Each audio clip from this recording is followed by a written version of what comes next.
Oke, saya akan memberikan review lengkap tentang aplikasi billing Rizky-Tech-Bill ya. Rizky-Tech-Bill ini kita punya fitur apa ya? Kita punya fitur, ada beberapa di antaranya. Kita lihat dari sidebar ya. Kita punya dashboard untuk menampilkan detail seperti ini. Recent transaction juga di sini diperlihatkan. Jika ada transaksi masuk, maka akan diperlihatkan di sini juga. Selain nanti akan muncul juga di halaman billing di sini ya, transaction. Kemudian dari dashboard kita ada complaint. Complaint ini adalah tempat kita menerima komplain dari pelanggan yang dikirim oleh pelanggan dari halaman pelanggan. Oke, ini kan kita login sebagai admin, kita bisa lihat komplainnya apa sih. Oh, komplain dari ID ini, dari si orang ini. Komplain dari orang ini, komplainnya apa nih? Tidak ada jaringan. Kita boleh reply. Gitu, seperti itu. Kebetulan ini billing atas nama pelanggan ya. Saya pinjam dulu untuk review aplikasinya. Kemudian kita bisa ubah status pengerjaannya, apakah kalau pengerjaannya memang memerlukan proses pengerjaan gitu, atau penanganan di lapangan, kita bisa atur ke progress, in progress. Terus kita bisa arahkan nih ke teknisi mana kita akan kasih kerjaan ini gitu. Ada Haris save change seperti itu. Maka nanti di halaman teknisi akan muncul, teknisi Haris ini dia akan muncul tugas untuk pengecekan keluhan dari customer ini. Ya, seperti itu. Baterai saya sepertinya habis, saya coba cas dulu ya.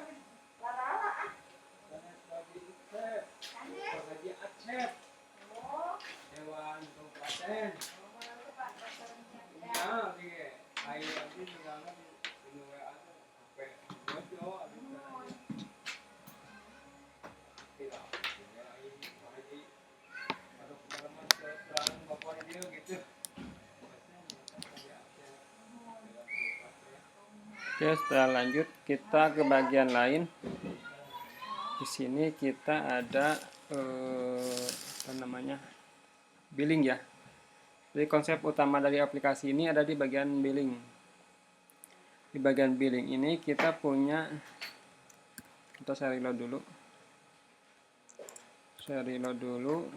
Nah, di bagian billing ini kita punya ini. Ada data customer seperti ini. Nah, di data customer ini nanti kita bisa menambahkan secara manual seperti ini pelanggannya. Nah, untuk jenis billingnya nanti kita ada dua, ada postpaid sama fixed date ya. Fixed date berarti kita ketemu pendaftaran, penagihan, ketemu tanggal itu lagi gitu. Kalau postpaid itu kita tentukan kapan si waktu jatuh temponya, waktu penagihannya. Ini pada umumnya sama, ada alamat seperti itu, nomor. Nah, nanti kita untuk pelanggan bisa tambahkan sendiri, kita ambil di sini. Izinkan akses lokasinya. Ini dinonaktifkan ya di saya. Nah, setelah diaktifkan, nanti kita bisa ambil lokasinya. Oh, nggak bisa ya? Nggak bisa aktifkan layanan lokasi ya? Nah, nanti setelah kita coba back aja ya. Nanti setelah kita ambil seperti ini, nanti akan otomatis terisi di sini ya. Anggap saja kita sudah berada di lokasi, kita klik aja di sini. Nanti teman-teman akan melihat atau akan menemukan ini. Ya, akan menemukan location koordinatnya. Mulai dari longitude sama latitude-nya. Seperti itu. Terus setelah kita melengkapi nama, misalkan seperti itu, address-nya di mana, dia package-nya ambil yang mana nih, yang harga berapa kan kita udah bikin sebelumnya gitu. Ini semuanya kita bikin di halaman billing di bagian packing ya. Aktif, kita langsung buat aktif boleh. Terus billingnya tipenya apa, postpaid misalkan. terus pelanggan ini terhubung ke ODC mana, misalkan ke ODP tertentu. ODP tertentu itu terhubung ke ODC mana gitu ya, misalkan terhubung ke ODC ini lewat ODP apa, ini bisa pencariannya kita ketik ya seperti ini, seperti itu ya. Jadi ini adalah daftar ODP yang terhubung ke ODC ini, seperti itu. Jadi kita gak akan keliru penempatan ODP-nya. Jadi kita tahu bahwa ODP ini terhubung ke ODC mana gitu ya. Oke, kemudian ACS device nih, device ACS. Device ACS ini kita butuh untuk agar server kita ini terintegrasi dengan ACS server. Sebelumnya kita lakukan setting terlebih dahulu di halaman setting ya. Untuk kebutuhan lainnya, teman-teman utamanya harus setting di halaman settingnya ya, dilengkapi dulu. Nanti saya harusnya ke situ dulu ya, halaman setting dulu. Nah, seperti apa device ACS-nya? Saya coba di tab baru. Oh, salah. Gak lupa nih. Nah, di sini kita lihat ke device ACS. Device ACS saya simpan di network ya, di grup network. Nah, kan sebelum melakukan pendaftaran kita kan pasang alatnya, kita colok, kita setting PPWI usernya kan. Nah, setelah terhubung, TR-nya sudah kita atur. Nah, ini diambil dari server TR-nya.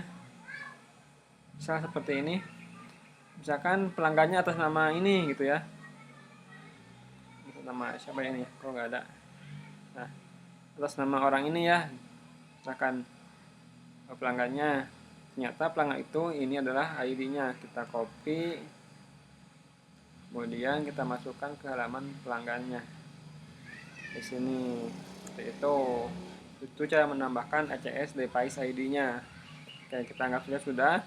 Terus karena kalau misalkan pendaftaran baru dan PPWI usernya belum kita buat, berarti kita lakukan create di sini. Kita create di sini. Setelah kita create, kemudian kita tambahkan PPWI usernya dan passwordnya. Kalau kita pilih sudah ada, artinya di Mikrotik sudah ada PPWI user. Nah, kita ingin menghubungkan ke user ini, pelanggan ini gitu. Kita tinggal cari aja. Misalkan di sini ada Candi ya. Nah, seperti itu. Saya tidak akan merubah ya, karena ini sudah sedang digunakan aplikasinya. Yang paling utama itu ya, terhubung ke ODP mana, ODP itu ada di ODC mana. Ini device-nya, ID ACS-nya yang mana gitu ya. Kemudian kita save seperti itu. Nah, kemudian di halaman customer kita punya tombol ini nih. Ada fitur saldo sama manage wifi. Kalau kita sudah menambahkan ID device ACS-nya seperti ini, akan muncul menu ini. Kalau tidak ada device ID-nya, menu wifi ini, icon wifi ini nggak ada. Saya coba lihat ya, ada yang pasang nggak? Sepertinya ini sudah dipasang semua ID-nya ya. Nah, ada satu nih kayaknya. Nah, ini nggak ada device ID untuk ACS-nya, jadi nggak muncul ya tombol ini, jadi clear tampilannya. Fungsinya apa? Jadi sebagai admin, kita kalau dimintai tolong, kita bisa langsung ganti dari sini. Kita bantu dia ganti. Seperti itu. Seperti itu ini ya. Nah, perubahan ini, jika perangkat yang kita miliki support 2,4G sama 5G maksud saya 5,8G, maka ketika pergantian WiFi di sini dan password di sini, itu otomatis yang 2,4 terganti ya, dan 5G-nya terganti. Nah, kemudian di bagian sini, kalau kita tidak mau mengganti passwordnya atau hanya mengganti nama WiFi, bagian passwordnya dikosongkan aja seperti itu ya. Di detail pelanggan kita lihat model tipe perangkatnya sama powernya ya, power lasernya statusnya online seperti itu. Jadi kita bisa handle di sini sebagai admin, nanti bisa juga login di halaman pelanggan. Nah, kalau ini apa saldo nih? Ini kita bisa tambahkan saldo untuk pelanggan. Bisa kita lihat di sini ada yang namanya saldo voucher. Saldo voucher itu untuk apa? Nanti si pelanggan itu ketika login ke halaman customer, dia memiliki apa ya? Izin di sana di halaman customer itu ada fitur apa ya? Fitur jual voucher. Bahkan sekarang saya sudah tambahkan PPOB di sininya. Kalau teman-teman punya PPOB tinggal dikonekkan. Ini saya menggunakan salah satu provider PPOB H2H-nya menggunakan DigiFlash. Nah, teman-teman harus punya akun DigiFlash-nya, masukkan di setting, di halaman setting, APK-nya masukkan, password-nya masukkan, nanti di halaman produk ada di sini ya harusnya ya. Tinggal sinkron produknya, atur harganya seperti itu. Oke, kita kembali ke customer lagi. Nah, pengisian saldo voucher itu pelanggan bisa menggunakan manual oleh kita atau nanti dia bisa melakukan top up melalui payment gateway yang sudah kita setting. Saya akan coba contohkan, tapi sini dulu coba ya. Nah, bisa nih. Oke. Misalkan saya akan login sebagai Fauzia. Oke. Selain tombol-tombol yang tadi, saya mau sekalian tunjukin ini untuk map ya, menuju mapnya di mana lokasi dia ya. Ini untuk memudahkan proses identifikasi kalau ada kunjungan ke lokasi nantinya. Oke. Terus apa lagi? Ini edit. Ada juga delete. Itu untuk tombol yang ada di sini ya. Nah, kemudian selain itu ketika kita klik baris pelanggan ini, kita klik di mana aja, nanti akan keluar lengkap detailnya dia di sini. Alamatnya di mana, PPW username-nya apa gitu ya. Nah, di sini juga saya sudah menggunakan fitur create bonus voucher. Kan kita nih aktif PPW-nya, aktif juga hotspot-nya misalkan di perangkat pelanggan. Dan tujuannya si pelanggan kita ini, si yang namanya Fauzia ini, misalkan kita kasih voucher gratis, itu otomatis. Otomatisnya di mana? Nanti kita tentukan nih di pengaturan juga. Untuk semua pengaturan saya simpan di setting ya, di sini.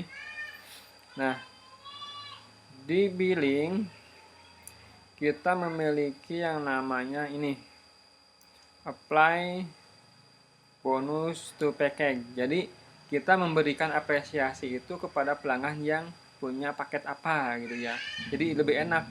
Nanti misalkan sebagai promo juga nilai tambah, nanti kita itu akan memberikan voucher tambahan sebagai apresiasi kepada pelanggan dengan paket yang besar. Misalkan ini yang 30 MB nih, paket 7 misalkan seperti itu.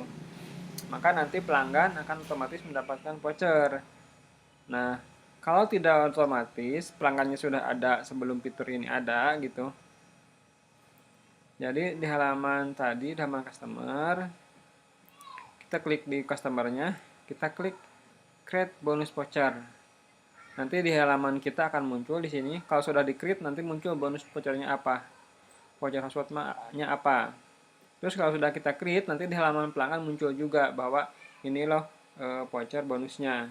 Jadi ketika dia, kalau jangkauan kita udah luas, misalkan satu kecamatan, satu desa, 2-3 kecamatan, maka ketika dia mobile, dia bergerak pelanggannya, nah ada nih SSID hotspot kita, wifi hotspot kita, dia bisa gunakan voucher itu, gitu maksudnya. Kita memberikan apresiasi kepada pelanggan yang ambil paket tertentu yang kita anggap paket yang gede lah, kita kasih servis tambahan seperti itu. Nah, kemudian kalau ini kan untuk pelanggan nih, misalkan ada pelanggan paket kita 7 nih, 1, 2 paket, anggap saja ya kita setting ke paket 7 misalkan yang akan mendapatkan bonus voucher. Nah, kita tinggal klik di sini sistem bonus voucher. Begitu kita klik sinkron bonus voucher ini, setiap pelanggan yang memiliki paket 7 seperti ini, dia akan mendapatkan voucher gratis dari kita ya. Ini selama pelanggan ini statusnya aktif, maka voucher itu juga aktif. Misalkan pelanggan telat bayar nih sampai jatuh tempo, sampai suspend. Nah, jika suspend, hotspot vouchernya itu akan suspend juga atau nonaktif ya. Di Mikrotik statusnya disable nanti. Seperti halnya PPOE-nya. Jadi nanti di Mikrotik, oh ya saya lupa sampaikan bahwa billing kita ini berbasis router OS ya. Kita koneksi ke router Mikrotiknya langsung tanpa menggunakan radius ya. Jadi begitu pelanggannya suspend, nanti vouchernya pun akan suspend seperti itu. Nah, nanti akan muncul di sini kalau saya create. Saya tidak create karena kebetulan ini punya pelanggan billing saya gitu ya. Nanti takutnya dia nggak mau ngasih layanan itu, nggak apa-apa, kita nggak usah. Nah, di halaman customer ini, jika teman-teman sebelumnya punya sistem billing yang lain, teman-teman bisa input pelanggan itu melalui tombol import ini. Pertama, teman-teman ekspor terlebih dahulu. Kalau pertama kan ini kosong harusnya. Kalau sudah ada, misalkan sekarang adanya 227 misalkan nih. Kita ekspor, nanti ada 227 data pelanggan. Misalkan kita belum semuanya. Pindah ke sini misalkan. Nah, teman-teman nanti bisa di hasil ekspor ini, saya akan coba buka. Nah, di hasil ekspornya, ini dalam berbentuk Excel CSV.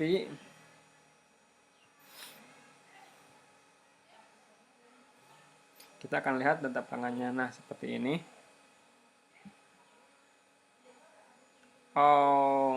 Di sini tampilannya karena CSV seperti ini ya.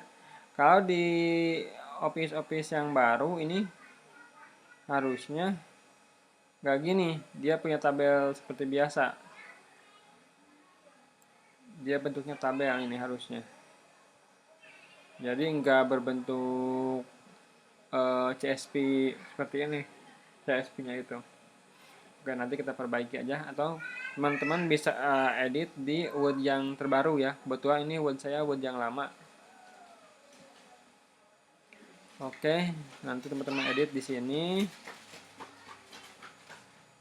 Kemudian setelah diedit, ditambahkan pelanggannya, username pelanggan ini bisa dikosongkan nantinya. Nanti otomatis dibikin begitu diimport ya. Melalui tombol import ini. Ya. Nanti seperti ini, pilih file Excel yang sudah diedit. Terus lanjut di billing kita ada invoice. Invoice ini adalah daftar tagihan dari pelanggan kita. Nah, seperti ini.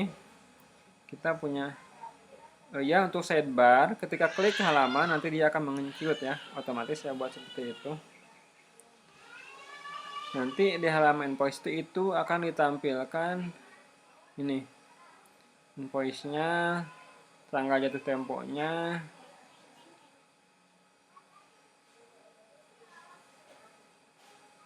seperti ini ya.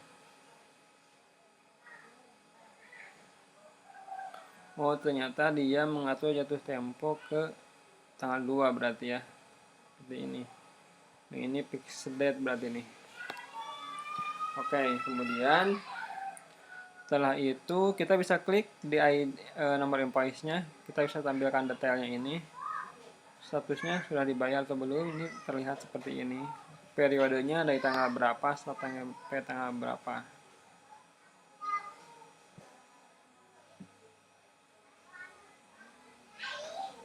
Oke, seperti itu.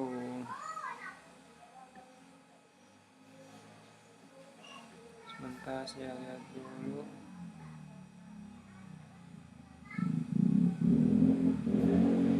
Ya, ini ada yang fixed date ya.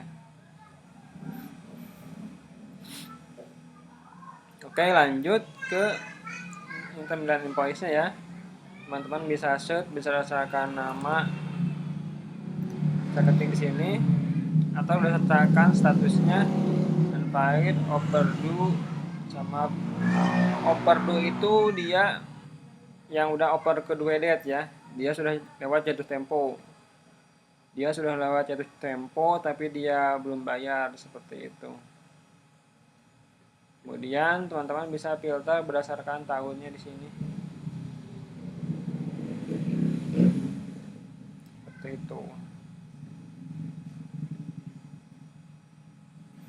Nah, untuk create invoice selain otomatis nanti oleh sistem, kita juga bisa create generate monthly.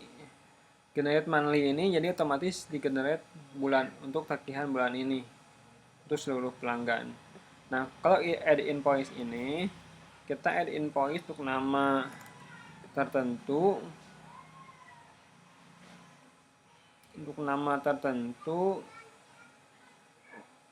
saja gitu ya, untuk nama tertentu saja, tidak keseluruhan seperti ini. Ini add manual untuk satu pelanggan ya, invoice-nya. Untuk satu invoice. Terus di sini ada transaction, nanti teman-teman akan ditampilkan rekap transaksi dari semua aktivitas keuangan kita. Ada invoice itu dari pelanggan biasa, voucher sale itu penjualan voucher, balance top up ini adalah top up saldo dari pelanggan, affiliate request ini adalah untuk voucher. Kalau balance top up itu bisa untuk PPOB nantinya. Kalau teman-teman nggak pakai juga nggak masalah ya. Ini di report. Di report kita ada review lagi dashboard seperti ini. Oh, kelihatan nih ada 2 pelanggan baru seperti ini. Kalau kita di bulan ini menambahkan pelanggan, maka akan dicatat di sini, ditampilkan. New customer dalam periode ini adalah 2. Total aktifnya 27. Overdue-nya berapa, invoice overdue-nya, unpaid-nya ya. Selain itu kita juga punya reseller performance. Jika teman-teman punya reseller voucher, nanti akan tampil di sini nama resellernya, voucher yang dijualnya, seperti itu. Ketika kita klik di datanya, nanti akan ditampilkan jumlah voucher yang dijual oleh pelanggan itu. Customer trend ini untuk memfilter paket ini dipakai oleh siapa aja gitu ya. Seperti itu. Ini untuk grafik new customer-nya. Terus ini di halaman billing juga ada di bagian halaman package ya. Jadi ketika kita membuat package seperti ini, package ini harganya berapa, apakah kena pajak atau tidak gitu ya. Nah, ini per 5 MB ada 4 perangkat nih customer yang connect memiliki voucher itu. Nah, kebanyakan kalau saya lihat di sini pelanggan itu menggunakan voucher ini ya, ada 99 pelanggan. Yang selebihnya ada dari paket yang lainnya gitu. Jadi kita bisa tahu ya, paket yang laris terjual itu orang-orang itu memilihnya paket yang mana gitu kan. Kita juga tahu ya nantinya. Jadi terlihat seperti ini detailnya. Kemudian kita lanjut ke fitur PPOB nih. Karena dia nggak gunakan PPOB nih. Kebetulan kalau untuk PPOB nanti saya punya saya ya.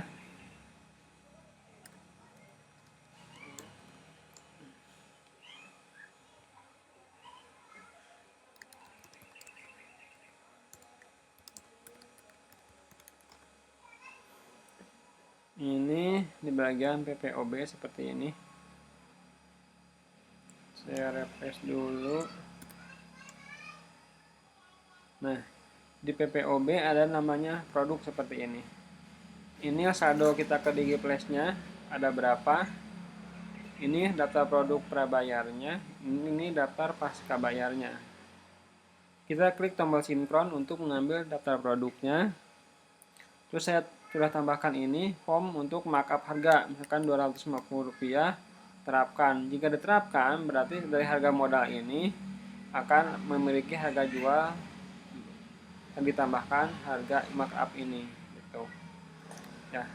Ini untuk mempermudah aja biar gak kita pusing satu-satu nih, kita target semua produk kita punya untung sekian rupiah gitu, sekian ratus ya, maka semua ada harga modal akan ditambahkan harga markup dan itu menjadi harga jual. Harga jual itu adalah harga yang akan terpotong atau saldo yang akan terpotong dari saldo customer penjual pulsa kita nantinya. Nanti sini ada rekap transaksi seperti ini. Jadi PPOB-nya kita bisa GoPay, isi dana, seperti itu ya. Itu aja sih untuk PPOB. Dari bagian admin hanya menyiapkan produknya aja ya, dan menyiapkan produk itu aktif atau tidak gitu. Ini bisa diedit di sini. Edit inline untuk harganya. Terus ini statusnya aktif atau non aktif. Ya, seperti itu ya. Kemudian lanjut ke bagian network. Network kita ada map. Oke. Kita lihat punya teman saya aja ya, karena dia sudah memasukkan koordinat lokasi untuk semua pelanggannya. Ya, saya nggak masukkan. Nanti teman-teman akan melihat seperti ini. Ini adalah daftar pelanggan ya. Nih, di view map seperti ini. Kita juga bisa full screen ya. Pojok kiri atas ada tombolnya untuk full screen. Nah, ini yang warna kuning ini ODP. Tandanya senyawa WiFi, ini ODP ya. Kalau yang ODC itu warna yang bentuk kotak ini.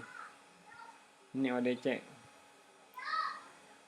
Ini ada pelanggan jauh banget ODP-nya, pelanggannya di mana? Ini kesalahan kayaknya, saya salah lokasi. Nah, so teman-teman lihat di sini ada animasi untuk mapnya ya. Kita bisa lihat sebaran pelanggan kita itu ada di mana aja. Seperti itu. Untuk customer ke ODP saya buat lurus seperti ini, karena dia ini nggak bisa snap to road ke jalan. Kalau ODC ini sudah ya, hubungan ODC ke ODP itu bisa snap to road seperti ini. Sengaja tidak dibuat snap to road selain kesulitan nanti di jalannya. Kalau pelanggan kan ke dalam rumah itu nggak ada jalur jalan, maka dianggap tidak ada jalan, dan itu nanti lurus jadi jalannya. Nah, kalau untuk ODP ke ODC ini ada, nah ini warna hijau ini ODC. Nah, lain-lain ini bisa kita ganti warna di pengaturan ya. Nanti di halaman ODP-nya atau di halaman ODC-nya. Ini kalau pelanggannya online dia berwarna hijau, kalau offline dia berwarna merah. Nah, di offline ya. Kalau yang online ini berwarna hijau. Ini harusnya redamannya muncul. Ini biasanya tidak berhasil diambil ke server ACS-nya. Nah, seperti ini. Kalau yang berhasil diambil, redamannya ada, nama pelanggannya siapa. Nah, selain kita klik seperti ini, kita bisa tampilkan namanya di sini. ODP name nih, ODP apa? Kita bisa lihat seperti ini. ODC name juga sama, bisa kita tampilkan. Dan customernya juga. Kalau ini seperti ini ya nantinya.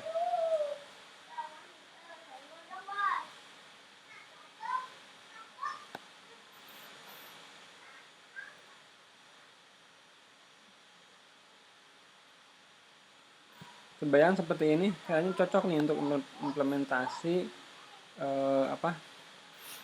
voucher bonus ya.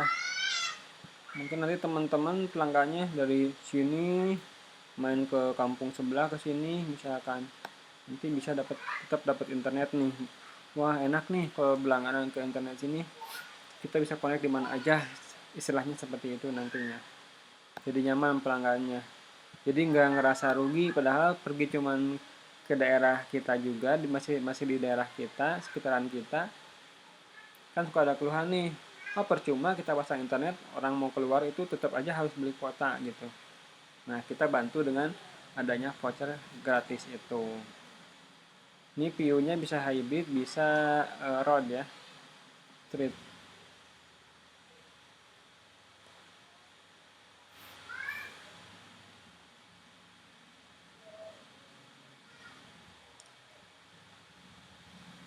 Seperti itu untuk di mapnya. Kurang lebih sih itu aja ya. Nih, ini koneksi ODP yang ini, dia ngambil ke ODC mana gitu ya. Nanti harusnya ditampilkan ya di sininya ya. ODP CKB7 ODC-nya mana gitu ya. Nanti bisa kita buat itu. Kayaknya dari sini nih ya ODC-nya konek ke sini nih. Konek ke ODC ini. Di ODC sudah kelihatan portnya berapa, kapasitasnya, PT itu ya, powernya berapa nih, ininya power out ke ODP-nya berapa. Jadi enak ya. Apalagi untuk ODP juga sama. Kalau ODP sudah ada kapasitasnya, kalau kita kapasitasnya 8 nih, udah terisi 7, udah ketahuan nih tinggal 1 berarti gitu ya. Nanti tinggal kita tambahkan aja terhubung ke ODC mana berarti gitu ya, biar gampang. Oke, kita lanjut ke badannya. Tadi untuk di halaman pelanggan kita juga punya ODP nih. Jadi pelanggan kita itu terhubung ke ODP mana? ODP ACM6 nih. Misalkan nih ada komplain dari Fauzia, atau kita ingin berkunjung ke alamatnya Fauzia ini, kita klik ODP-nya aja. ODP mana ini? ODP ini misalkan. Pelanggan ini terhubung ke ODP CRM6. CRM6 itu kapasitasnya berapa? 8. Yang terpakai 7. Berarti sisanya 1 port lagi. Oh, di mana sih lokasi ODP-nya? Kita klik on map aja seperti itu. Jadi sudah diarahkan ya ke arah map nanti. Cocok untuk navigasi nantinya. Selain di sini kita juga map di sini ya. Ini map ke arah pelanggan, kalau yang tadi map ke arah ODP gitu. Jadi kita bisa cukup buka halaman admin saja di halaman customer untuk melihat kebutuhan lokasinya kayak gitu ya.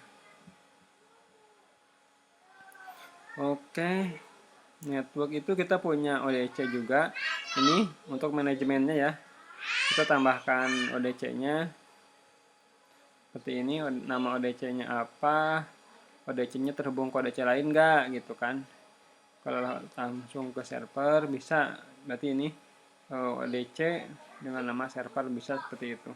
Karena kebetulan untuk OLT kita nggak kasih nama dan kita nggak pasang di map ya untuk OLT-nya. Karena anggapan kita kalau ada OLT di jalan, di luaran, itu berarti ODC, dan anggapnya seperti itu. Sama dengan ODC kalau ada OLT di sana. Alamatnya di mana? Warna lainnya nih, nanti jalurnya terbentuk warna apa? Itu boleh seperti itu.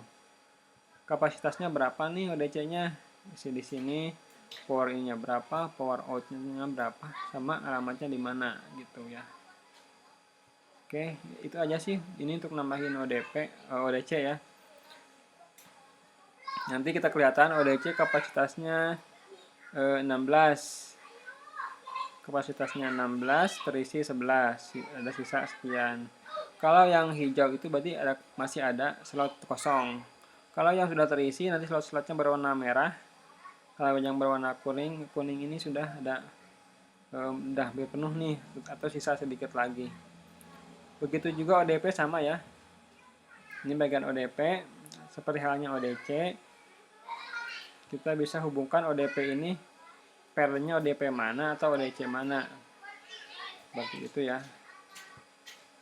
ada lokasinya juga, ODP-nya ada di mana alamatnya, kita bisa cek di sini. Terus OLT juga. Di sini kalau teman-teman menggunakan OLT JTE, kita udah bisa ya regis ONT-nya melalui aplikasi billing kita. Nanti kalau belum regis, ada perangkat yang belum regis, nanti muncul di sini. Akan terlihat namanya dan di sini terlihat jumlahnya yang belum terregis. Nah, unregisnya 0. Di sini juga tidak ditampilkan. Nah, kita bisa menampilkan perangkat ONT berdasarkan PON 4 misalkan nih.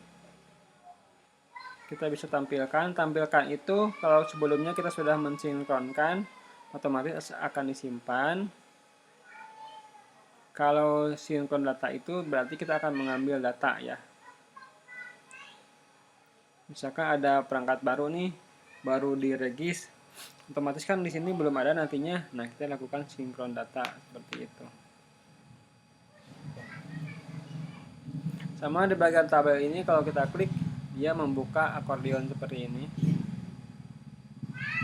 Ini kebutuhannya nanti mungkin bisa teman-teman tambahkan apa ya, kita bisa tambahkan apa nama pelanggan. Mungkin sebenarnya di sini itu tujuannya nama pelanggan saya ngambilnya, tapi ini malah nama perangkatnya atau modelnya.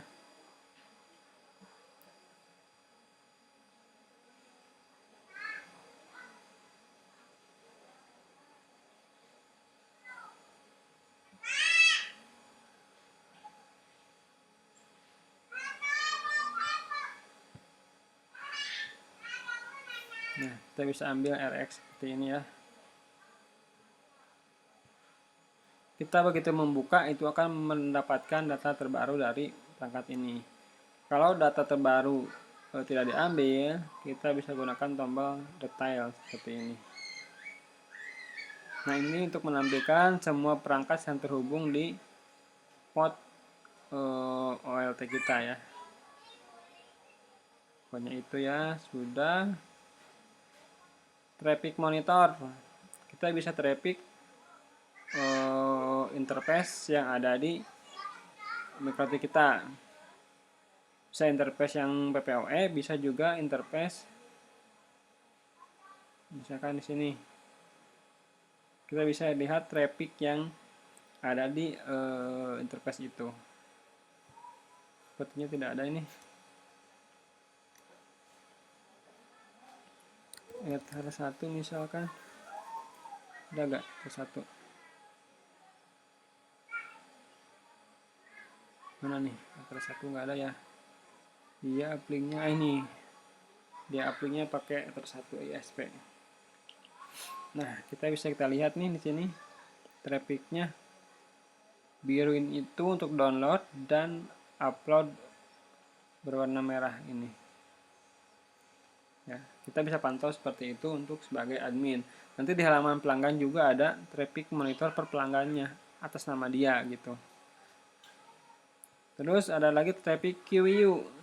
Traffic QU ini adalah traffic yang diambil dari simple queue. Kalau teman-teman pakai simple queue nanti akan muncul di sini. Misalkan nih ada keluhan dari Apriani. Lemot, kita coba cek deh. Trafficnya dia berapa gitu. Paketnya dia berapa. Kita sesuaikan, kita nanti bisa lakukan pengecekan.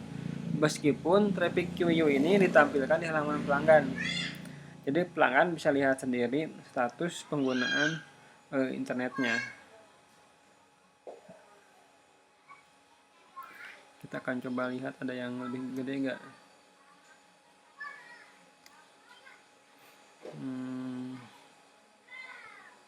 Coba ini deh.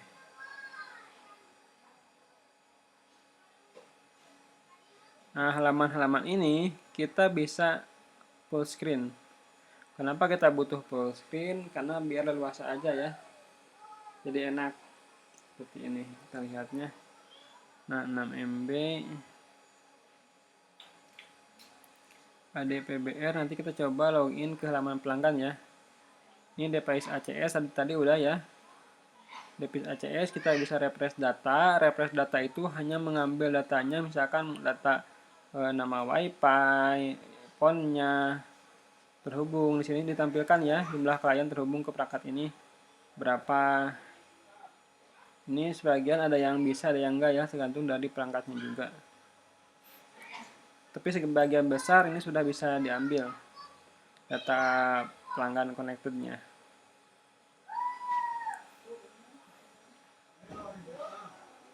Terus di sini ada remote ONT. Kenapa kita perlu ini? Kita butuhkan ini ketika kita nanti berada di luar jaringan kita. Nah, ketika di luar jaringan, kita bisa lakukan remote tanpa harus membuat NAT manual di MikroTik kita. Jadi ini akan terbentuk otomatis NAT-nya. Nanti sebelumnya harus dipersiapkan dulu di halaman setting. Tadi itu saya mau coba apa ya? Misalkan ya udah ini mama nih. Ini ada peringatan remote URL is not configured. Jadi dia nggak setting di halaman settingnya. Coba punya saya nih.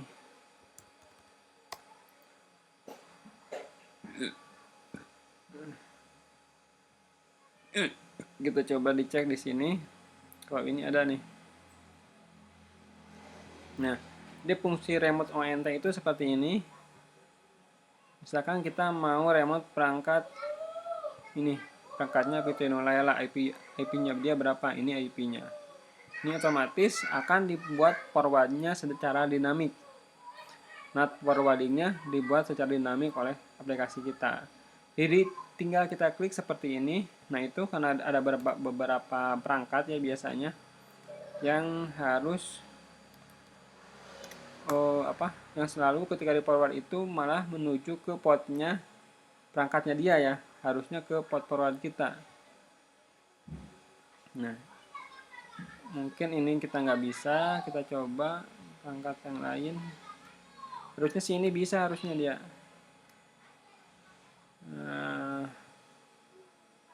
Nah sudah terbuat, kita klik open tab.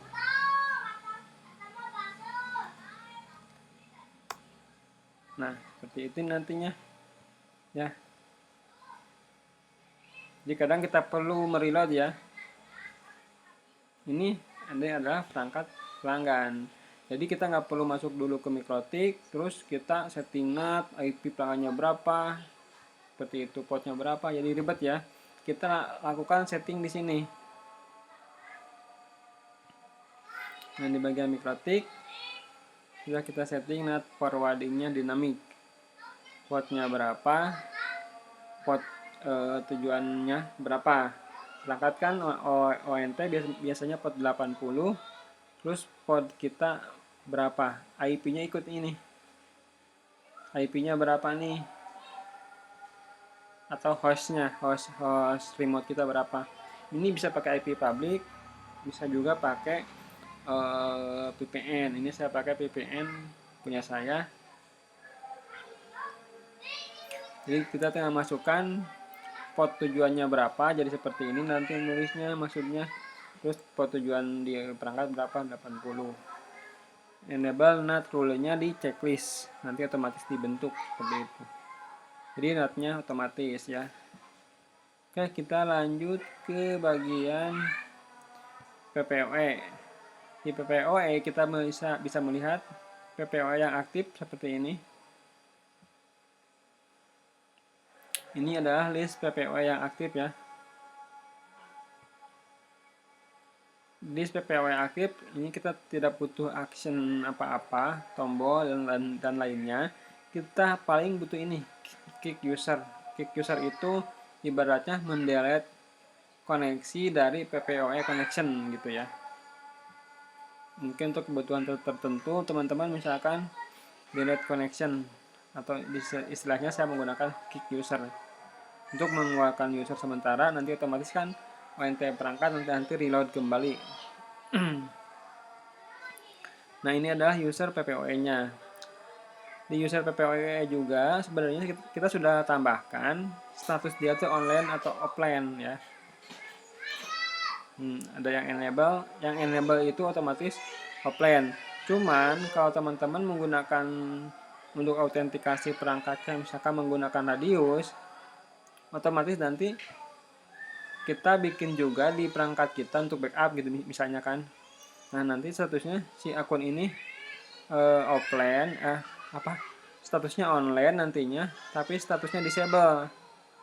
Disable itu artinya di Mikrotik PPOI ini di disable, tapi login menggunakan radius seperti itu ya. Jadi ini sudah ditambahkan status online atau tidaknya.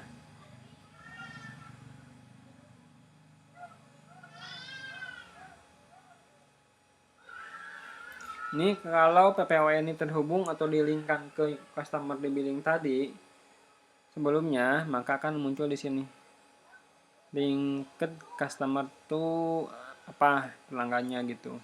Nah, karena ini adalah data, kita bisa lakukan enable, disable. Semua akun nih kita bisa disable seperti itu. Bahkan bisa kita delete ya. Berdasarkan checklist saya sudah tambahkan bulk delete seperti ini. Bulk apa sih bacanya? Bulk delete. Bahkan bulk enable sama disable. Jadi kita nggak perlu satu-satu ya. Kita bisa filter berdasarkan yang online. Otomatis yang ditampilkan adalah yang online. Kalau offline semuanya offline seperti itu. Enable offline tapi enable seperti itu. Ada juga nanti kan ada yang disable tapi online misalkan bisa ya kalau login menggunakan radius. Oke, kita bisa cari berdasarkan nama, ketik seperti itu. Pencariannya udah live langsung ini ya, cepat. Nah, kemudian di profile ini diambil dari Mikrotik.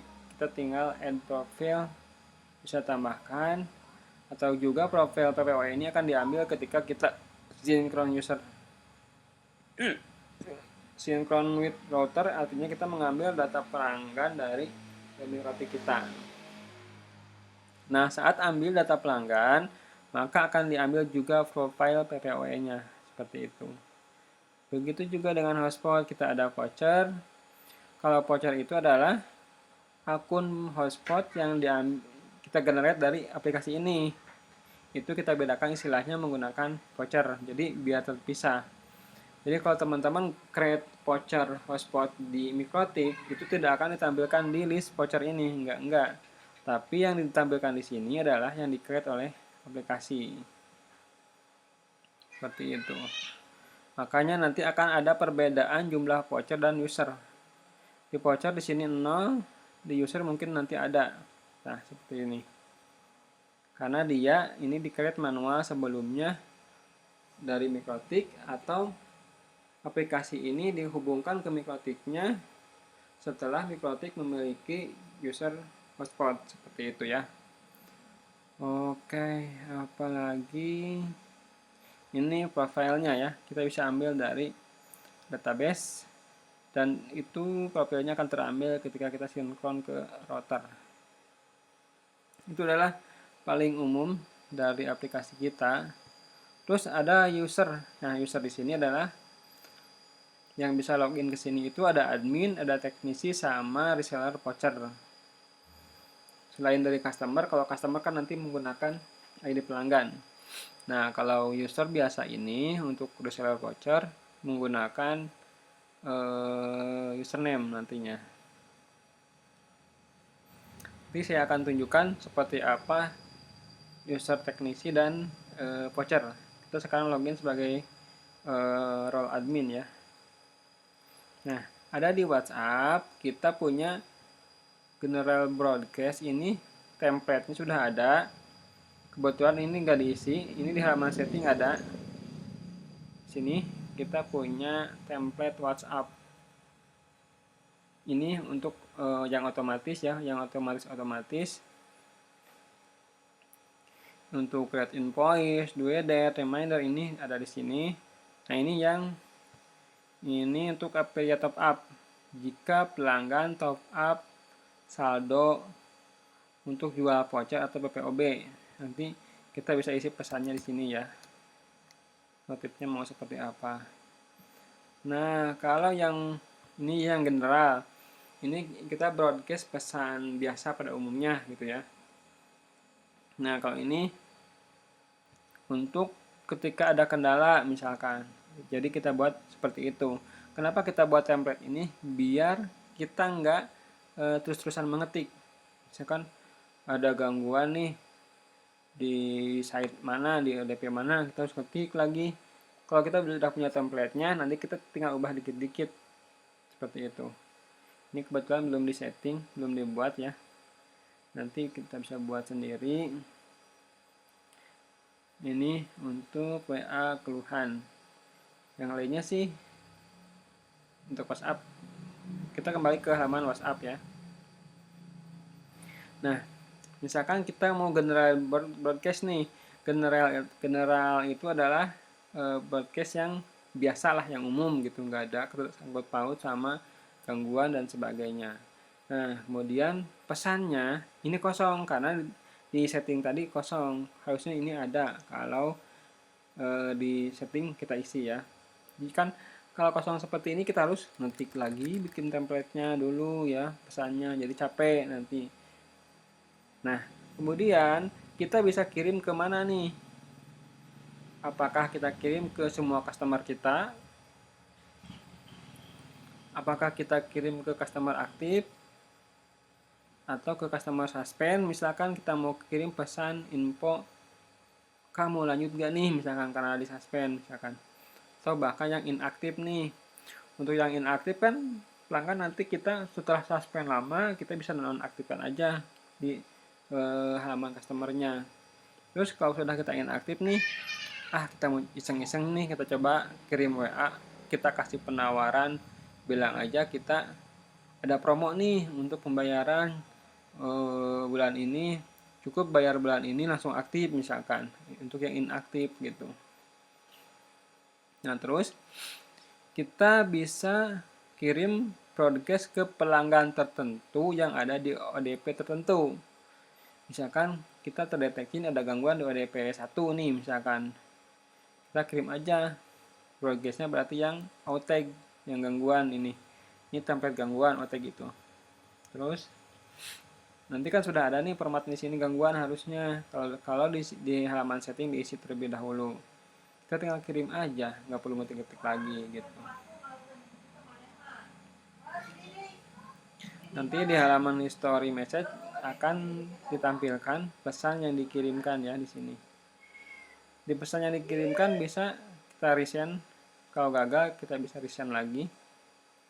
Jika waktu penagihan, misalkan WA penagihan gagal terkirim karena jaringan gangguan di servernya misalkan, maka kita bisa resend ulang. Resendnya bisa checklist seperti ini, book juga, resend yang select.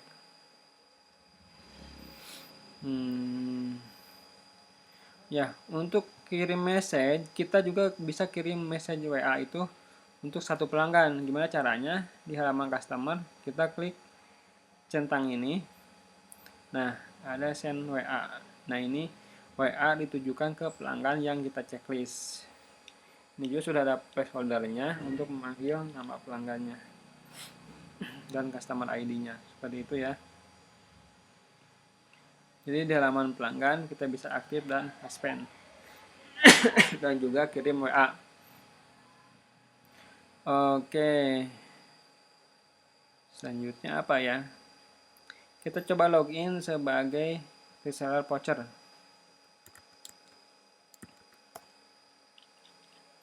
Nah, ini adalah halaman reseller voucher. Nanti reseller voucher punya saldo dan bisa top up menggunakan payment gateway nantinya. Seperti itu ya.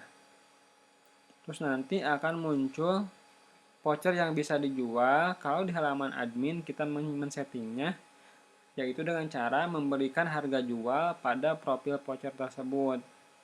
Gitu. Ini tidak ditampilkan karena voucher hotspotnya profilnya itu tidak diatur harga jualnya. Jadi nggak muncul ya. Ini halaman penjualan. Nanti kalau yang terjual ada muncul di sini nanti di bawah.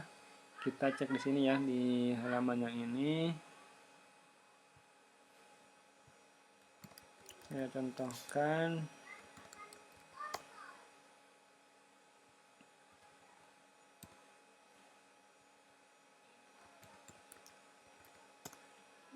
Apa ya, lupa lagi.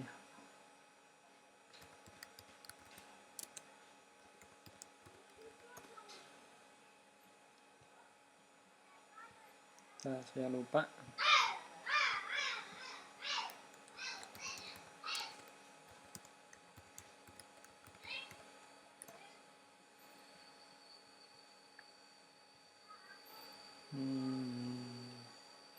Ya, coba kita yang YB nih. Kita coba. YB ini adalah reseller voucher saya. Nah, gini. Kelihatan kan dia punya saldo berapa. Kalau dia mau top up bisa top up sendiri atau bisa top up oleh kita manual dari halaman admin. Kemudian nanti tertampil nih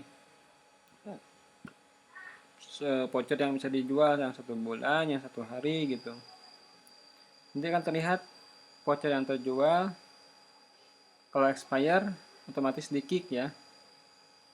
Jadi untuk sistem vouchernya tidak membebani Mikrotik ya. Jadi semuanya itu dikelola oleh aplikasi kita. Jadi saat voucher login itu akan mengirimkan notifikasi ke aplikasi kita ini. Nanti akan dicatat pas loginnya vouchernya durasinya berapa, misalkan 1 jam atau 1 hari. Berarti kalau 3 Desember jam 23 maka dia akan offline atau expire 4 Desember jam 23 juga gitu.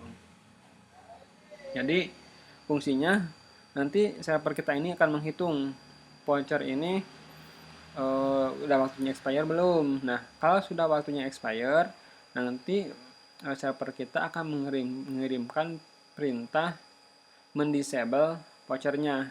Jadi nggak di delete, sengaja kita biar bisa kita tahu ya voucher yang sudah terjualnya seperti apa jumlahnya. Jadi kelihatan, dan di server kita di aplikasi billing kita statusnya expire statusnya. Ini sudah kita kasih keamanan, misalkan ketika voucher kan ada di Mikrotik. Ini ketika di generate ini akan ada di Mikrotik.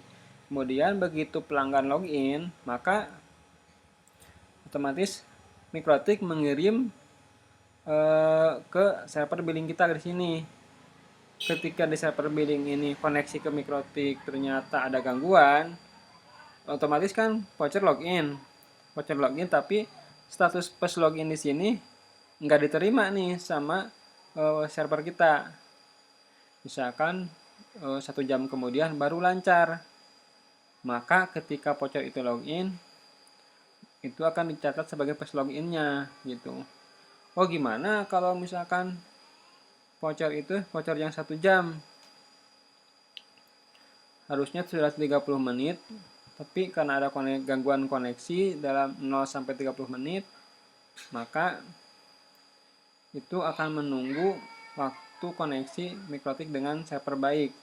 Nah, misalkan ternyata waktu satu hari 1 jam sudah terlewat nih, otomatis di sistem kita statusnya expire, tapi dia gagal mengirim notifikasi ke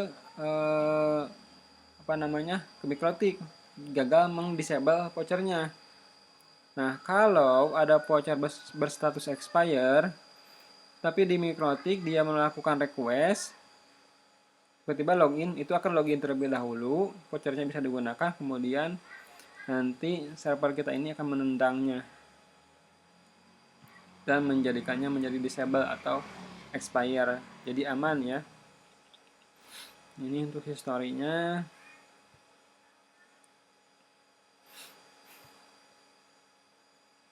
Story top up jual voucher nanti ada di sini.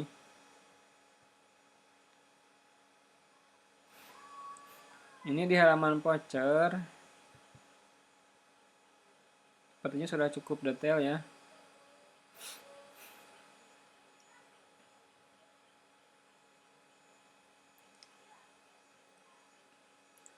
Harga yang ditampilkan adalah harga jual ya.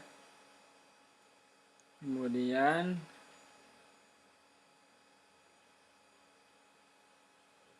kalau reseller itu,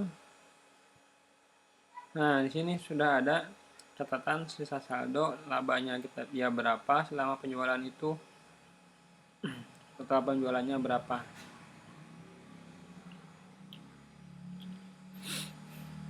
Voucher terjualnya berapa, ada 6 nih. Itu 2, 3, 4, 5, 6 gitu. Sebelumnya kalau tidak salah saya itu menambahkan detail voucher. Oh sekarang terdisable hanya. Jadi begitu kita klik, ini akan muncul uptime-nya. Oh ya, itu di halaman admin, maaf. Itu di halaman admin ya. Di halaman admin itu akan muncul seperti ini.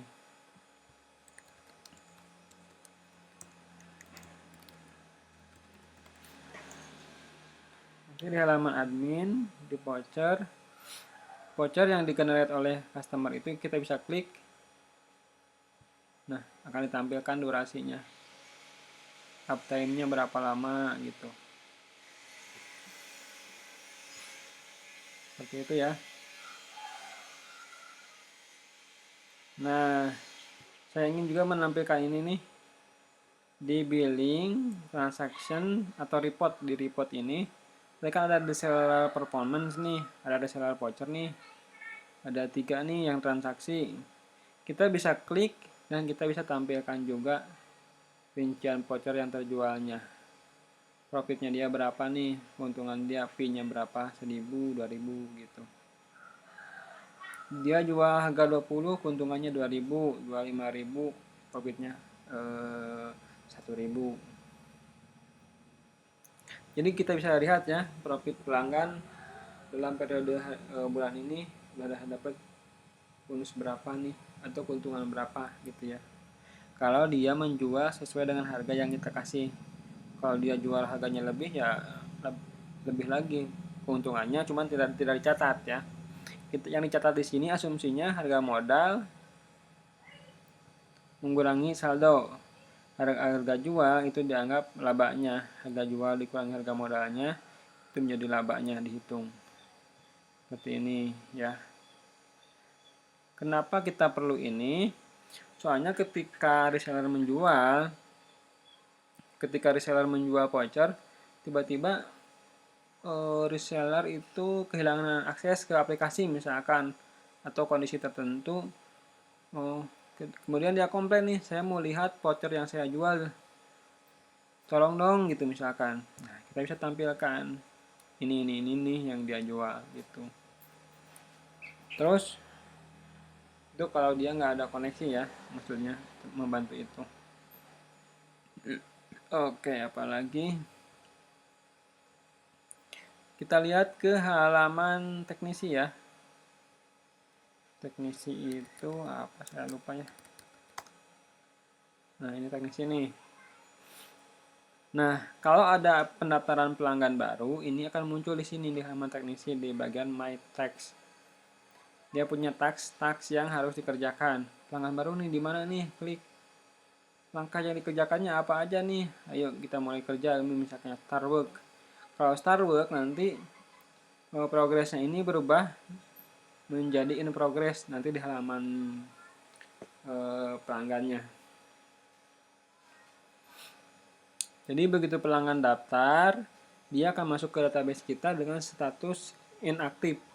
Inaktif seperti ini tampilannya.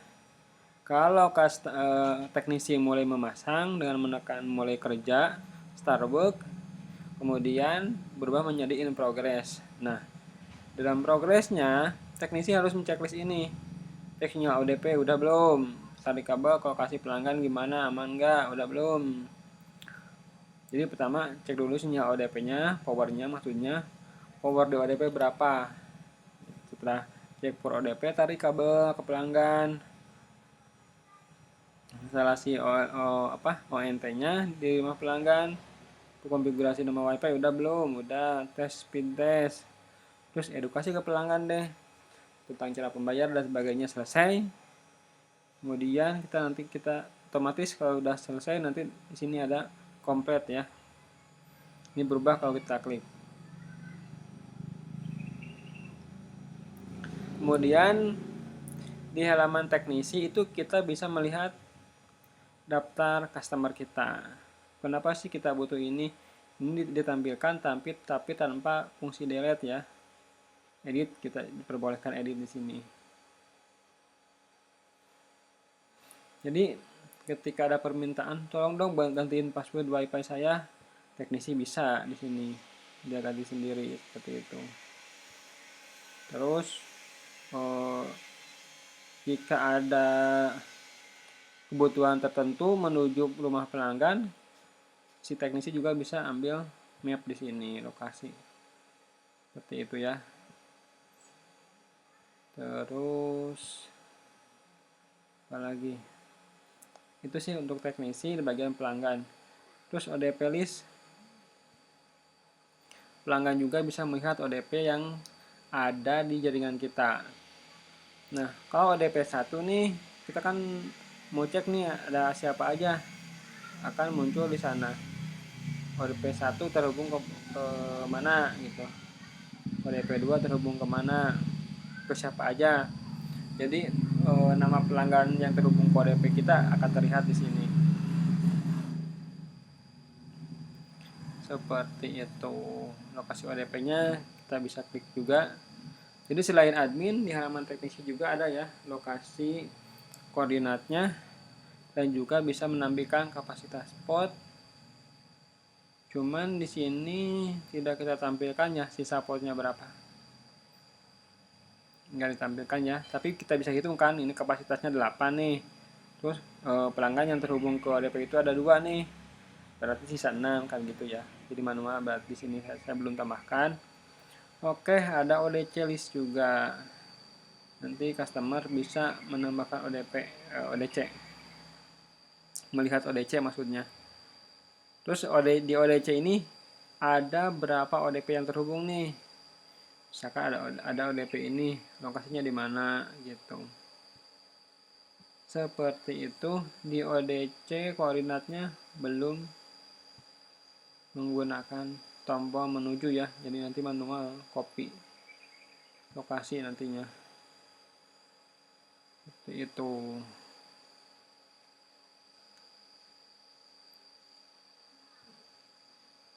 Oke sih, itu aja sih di halaman ini. Nah, untuk ganti password, ganti WiFi, nama WiFi, selain langsung menggunakan icon ini, kita bisa gunakan fitur chat sama bot ya. Kita sudah disediakan bot. Hai misalkan. Nah, apa nih yang mau kita kerjakan? Ganti nama WiFi pelanggan. Ganti nama WiFi pelanggan.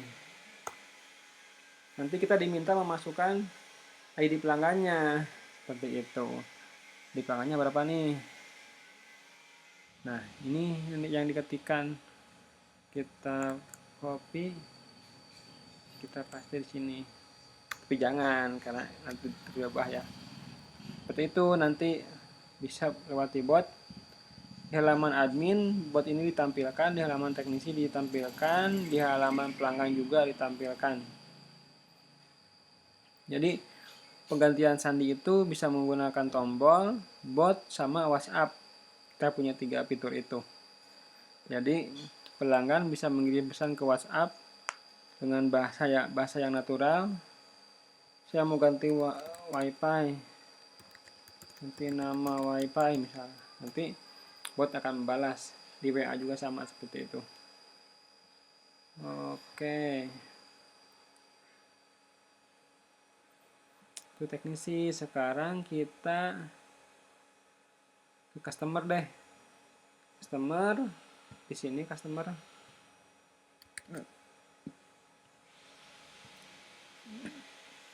Oh, ini perlu OTP. Sebentar. OTP-nya gimana ya? Betul HP-nya nggak saya bawa ini. Bentar, gimana ya? Saya matikan dulu aja OTP-nya ya.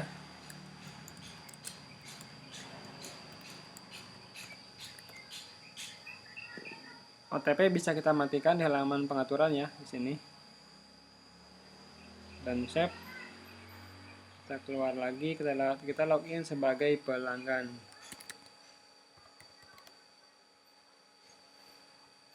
Otomatis masuk ya. Nah, di halaman pelanggan ini ada detail tagihannya. Mau bayar nih, klik ini. Nah, di halaman tagihan ini, pelanggan akan melihat riwayat tagihan yang pernah dibayarnya dan tagihan saat ini. Bisa juga download invoice kalau sudah bayar ataupun belum bayar. Nah, di halaman pelanggan, ini yang saya bilang tadi, pelanggan tertentu yang kita setting paketnya apa, itu memiliki ini voucher bonus. Status vouchernya aktif karena dia aktif berlangganan, sedang aktif status pelanggannya. Terus paketnya berapa? 20 MB nih. Nah, ini di halaman pelanggan juga ada ini. Tuh, kelihatan ya, trafficnya 8 MB, 10 MB. Dia berlangganan 20 MB, trafficnya berapa. Jadi begitu ada keluhan lemot, pelanggan udah tahu sendiri nih. Wah, punya saya nih udah 20 nih, pasti lemot nih gitu kan. Kalau udah kayak gitu dia gak akan komplain nantinya. Paling dia mikir, kok aneh ya, penggunanya bisa gede, bisa banyak. Jangan-jangan nih ada banyak yang connect. Kita cek. Yang connected 1. Seperti itu.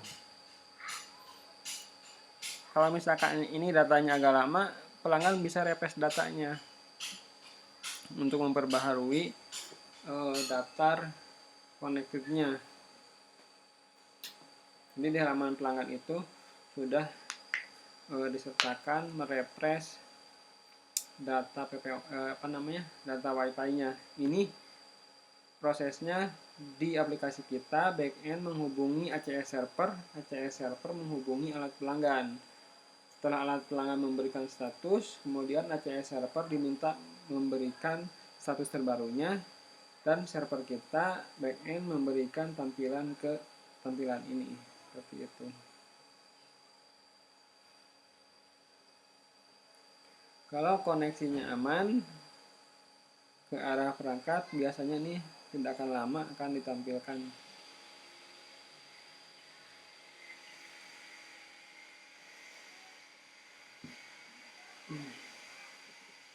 Kita coba tunggu.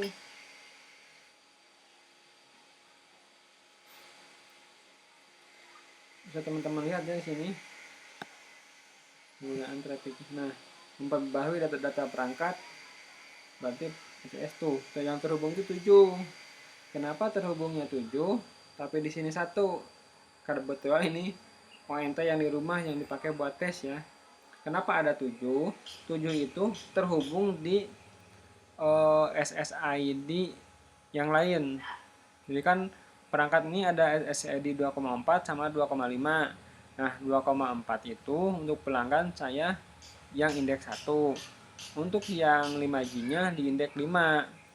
Otomatis di indeks 5 sama di indeks 1 itu hanya satu pelanggan. Karena kebetulan yang 6-nya itu terhubung di SSID 2,4 yang indeks 2. Atau di indeks 4. Di indeks 4 ya. Karena yang indeks 2 itu untuk hotspot saya bikin. Nah, untuk yang 5G, indeks 3 itu untuk hotspot 5G-nya. Yang indeks 5-nya itu untuk pelanggan yang 5G yang ini. Ini di sini 2,4 harusnya 5. Oke, itu ya. Jadi pelanggan bisa tahu berapa sih perangkat yang terhubung. Ini bukan salah ya, karena tujuannya nanti di penggunaan di pelanggan yang dihitung itu adalah SSID 1 sama SSID 5. Yang satu ini adalah yang terhubung ke SSID 1 dan SSID 5. Jadi hanya ada satu ya. Tapi kalau hasil refresh kan nanti tadi ditampilkan ada 7 gitu. Nah, kemudian tagihan tadi sudah. Nah, ini PPOB nih. Pelanggan kita bisa jualan pulsa nih. Yang terbaru saya update fitur PPOB. Pelanggan bisa bayar atau isi pulsa 0822. Nah, muncullah nominalnya beberapa nih gitu. Terus ada afiliasi. Afiliasi itu customer kita bisa menjual voucher. Jadi saldo ini akan digunakan juga untuk saldo PPOB. Isi saldo di sini misalkan 100.000 itu kalau berhasil akan mengisi saldo di sini juga. Jadi sama-sama ya. Cuman bedanya di sini juga ada isi saldo ya. Di sini ada. Ini juga sama kayak seperti yang tadi fungsinya. Nah, perbedaannya kalau di halaman customer, kalau customer kita menjual voucher, dia akan mendapatkan laba nantinya. Tapi labanya itu jadi nggak di muka. Misalkan kalau voucher ini harganya 1.000 1 jam. Saldo dia yang terpotong adalah 1.000. Harusnya kan kalau yang konsep reseller, saldo yang terpotong itu adalah 500 ya kan? Maka dia punya laba 500. Tapi kalau di konsep customer ini, saldo terpotongnya adalah harga jual. Kenapa demikian? Yaitu tujuannya laba ini, misalkan dia menjual voucher 1.000 1 jam. Terus labanya 500. Labanya itu akan dicatat sebagai laba, yaitu Rp500. Misalkan contohnya, nah laba ini bisa digunakan untuk memotong harga tagihan. Di sini, di tagihan yang ditampil ini akan dipotong oleh laba gitu. Misalkan customer kita ini nggak mau sistem seperti itu, tapi ingin menjual voucher dengan keuntungan di muka, di mana harga saldo yang terpotong itu adalah berdasarkan terpotong harga modal. Itu kita sarankan customer itu daftar sebagai reseller voucher. Jadi terpisah nantinya gitu. Gitu ya. Kemudian ini kalau customer kita menjual voucher. Seperti ini tampilannya.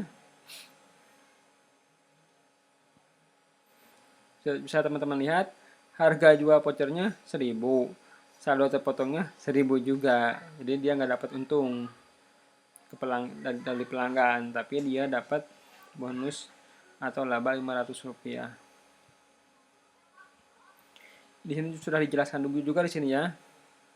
Laba dari penjualan ini akan diakumulasikan dan digunakan sebagai diskon pada tagihan internet bulanan.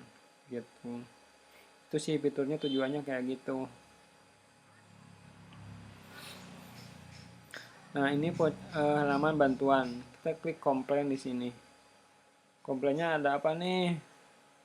Billing issue, masalah isu nih, misalkan link tidak bisa diklik. Customer komplain, maka akan masuk ke halaman admin di halaman komplain tadi yang pernah kita tunjukkan tadi ya. Sebagai pelanggan kita bisa kirim foto. Kita bisa kirim foto. Saya punya foto nggak ya? Gak ada, belum punya foto di sini. Nah, terus yang selesai ini resolved statusnya.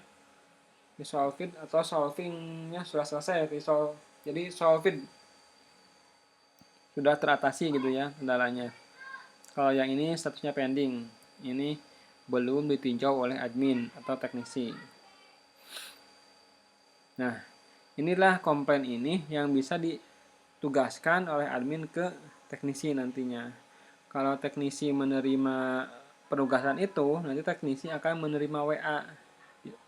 Udah otomatis seperti itu ya.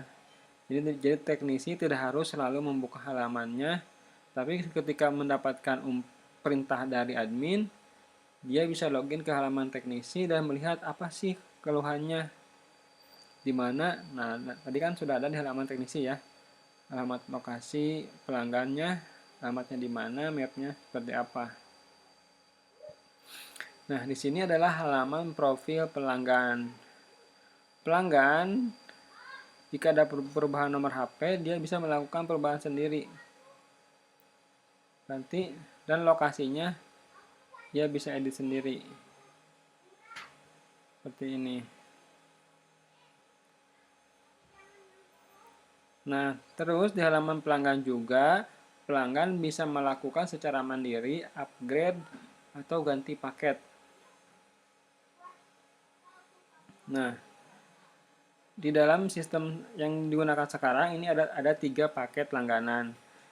Pelanggan sudah berlangganan paket silver saat ini, dia bisa mundur ke paket 10 MB atau ke paket family. Dia juga bisa pindah ke paket gold seperti itu ya. Ini kok tampilannya aneh. Sebenarnya ini adalah tampilan handphone seperti ini. Ini mobile view. Ini saya buat mobile view ya untuk tampilannya. So seperti ini.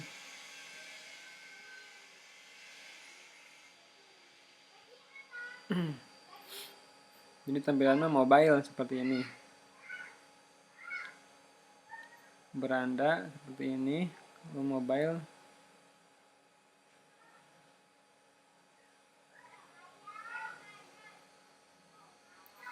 Nah, ini tampilan seperti ini.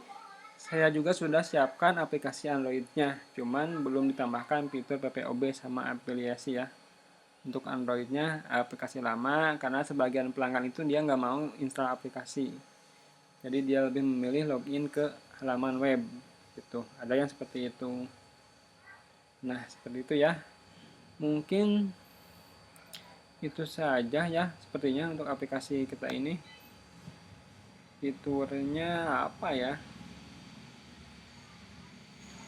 Saya lihat dulu. Ada yang kelewat gak ya?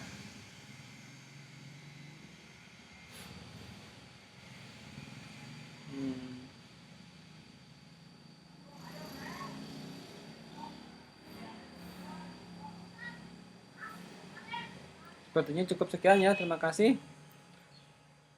Ini untuk penampakan billing Digitech Bill ya. Teman-teman bisa lihat.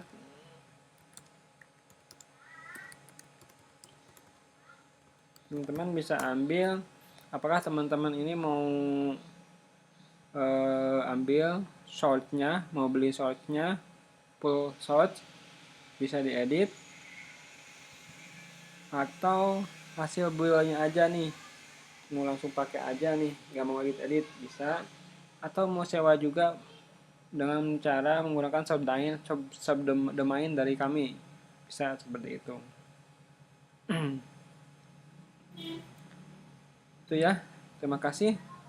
Assalamualaikum warahmatullahi wabarakatuh.